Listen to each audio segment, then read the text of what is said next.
आंदोलन को आगे बढ़ाने वाले महापुरुषों को मेरा नमन और दूसरा से आए हुए मेरे साथियों को मेरा क्रांतिकारी जय भीम नमो बुद्धाय। बाबूजी ने बुद्ध वंदना करवाई कि बुद्धम शरणम गच्छामि, धम्मम शरणम गच्छामि और संघम शरणम गच्छामि। मैं बताना चाहता हूँ आपको कि बुद्ध का मतलब गौतम बुद्ध नहीं, बुद्ध का मतलब बुद्धि। गौतम बुद्ध ने कहा मेरी शरण में आने से कुछ नहीं होगा आपका। गौतम बुद्ध ने कहा,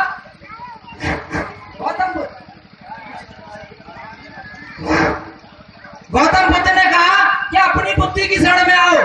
गौतम बुद्ध ने कहा कि सबसे ऊपर वाला वो नहीं, शरीर में सबसे ऊपर क्या होता है? बुद्धि। गौतम बुद्ध ने कहा कि बुद्धि की शरण में आओ, अपनी बुद्धि की शरण में आओ, क्योंकि अपनी बुद्धि को जितना घिसोगे इसी से आदमी 250 रुपए कमाता है, इसी से 2.5 लाख कमाता है और इसी से 2.5 करोड़ कमाता है। तभी गौतम बुद्ध ने कहा कि बुद्धम शरणम गच्छामि। और गौतम बुद्ध ने दूसरा दिया धम्मम शरणम गच्छामि। धम्म का मतलब ऐसा मार्ग, ऐसा सत्य मार्ग, ऐसा स्वच्छ मार्ग जिस पर हम टारगेट हो, सही रास्ता। गौतम बुद्ध अब दूसरा गौतम बुद्ध ने दिया धम्मम शरणम गच्छामि। धम्म का मतलब ऐसा सत्य का मार्ग। सबक 2 रास्ता है, एक रास्ता पर गंदगी बदबू पड़ी हुई है और एक रास्ता स्वच्छ है। तो आप किस मार्ग पर जाओगे? स्वच्छ मार्ग पर जाओगे कि नहीं? तो गौतम बुद्ध ने ऐसा मार्ग दिया हमको, स्वच्छ और सत्य का मार्ग।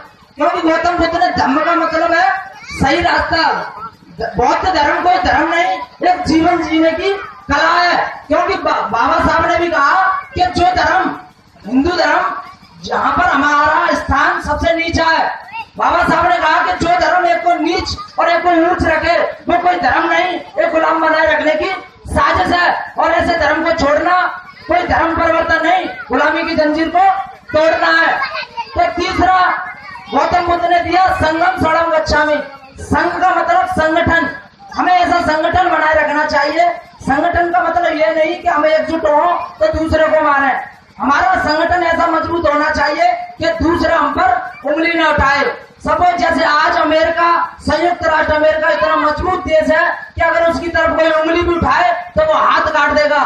तो हमारा संगठन इतना मजबूत होना चाहिए क्यों कोई हमारी बहन बेटी की तरफ छेड़खानी की तो बहुत दूर की बात है, नजर उठाकर भी नहीं देखे। और इन्हीं मार्ग को देखते हुए परम पूज्य बाबा साहब वो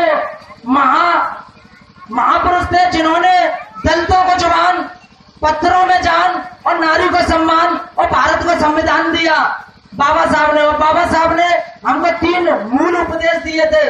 शिक्षित करो, संगठित करो, संघर्ष करो। क्योंकि जब तक शैक्षणिक क्रांति नहीं आएगी, जब तक सामाजिक क्रांति नहीं आएगी, और जब तक सामाजिक क्रांति नहीं आएगी, जब तक राजनीतिक क्रांति नहीं आएगी। बाबूजी ने कहा कि बाबा साहब के 2 उद्देश्य थे। बाबा साहब के जो सपने थे कि अपना भारत बौद्धिमी हो और जो दलित शोषित पिछड़ा वर्ग है वो इस देश का हुक्मरान बने।